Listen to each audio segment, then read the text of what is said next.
anybody doubted that the Illinois budgets, and school budgets in particular, were a concern, I think it's proof that it's real when I was asked to give a speech. But in all seriousness, I'm honored and humbled by the opportunity. We should all realize how fortunate we are to work in a district where we have supportive administration, great colleagues, involved parents, and a diverse student population.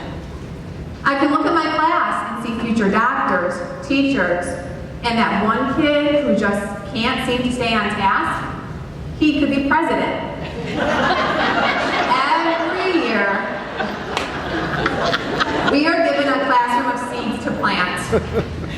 As teachers, we are called to water and nourish these seeds. The goal is to build a strong classroom community, which I think of like a family. But every family makeup is different and embodies different morals and goals.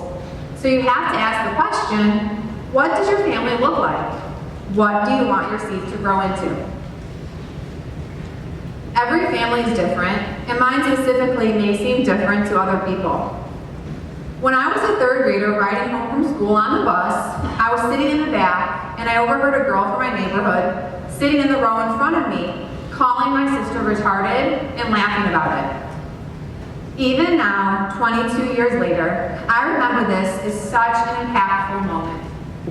Because you grow up with your family, and they are your perception of what is normal, what is acceptable, and you observe how they interact and treat others. When she called my sister retarded, I remember feeling protective over Katie and wanting to shield her from people that would label her as such. Even though my sister Katie was born with Down syndrome, we never saw her as being different. I guess you could say my family is somewhat competitive. So growing up, there was no such thing as sitting out or not diving in head first. And that didn't exclude Katie. Whether it was sports or theater, Katie was involved. And if there wasn't a team or activity, my family would just start one. Why not? Because she can. So when that girl called my sister retarded, I just knew with my whole heart that she didn't know how special Katie is. She didn't know that this is my family.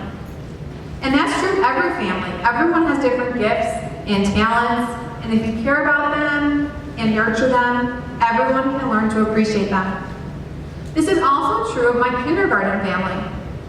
My goal is not just to teach those who are perceived as different, but to teach those who see those others as being different and to enlighten them that we are all bonded by the same thing, that we are one family. When I decided to become a teacher, teaching special ed was what everyone assumed I would pursue. However, I knew I could have a greater impact teaching acceptance to a gen ed classroom, where these seeds could eventually branch out and treat kids like my sister and all those who may be perceived as different with respect and acceptance. It's such a privilege that every year we are given 25 or more seeds where we can impact and shape how they look at their classmates. In my class, I show that we are a family. Together, we define what the expectations are for our kindergarten family. They go home and are excited to share with their families that they are now part of another family at school. I care about them and they care about each other. They know it's a safe place. In our family, no one sits out, no one is picked last, no one laughs or judges. And they all take on roles of being brothers and sisters to each other. They are kind, they are helpful. The biggest challenge in developing this culture is it's not something merely said or taught through one kind act, but everyone has to buy in and make each other feel that it is true. When I was thinking of how to describe my kindergarten family, I decided to ask my class for help. When I asked my students to write what it means to be a kindergarten family, they wrote, "We all are kind to others. We are all friends, we all play, share with each other, and it doesn't matter who is our partner. We are all friends. We are respectful and helpful, and we care about everyone. We make their hearts happy." Their reflections show the seeds of kindness and respect are spreading. There is a commonly used quote, but I feel it is true and impactful. Maya Angelou said, "I've learned that people will forget what you said, people will forget what you did, but people will never forget how you made them feel." The girl on my bus was a seed who hadn't been nurtured.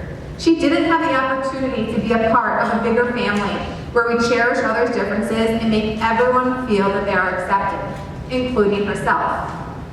It's not an easy task to build this family, and like everything, it comes with its challenges, but none of them are too tough to overcome. And if we nourish these seeds, what they can blossom into is incredible. I use the analogy of seeds to demonstrate the impact your classes can have as these children grow and branch out. They have the ability to impact so many others as they grow branches that blossom and drop other seeds that can nourish and grow. So as we are getting ready to kick off another school year, remember that each of you have these precious seeds. And if they are nourished, they can grow and branch out and acceptance can spread. The ability to do this early puts us in such a powerful position. I would like to leave you with a final quote.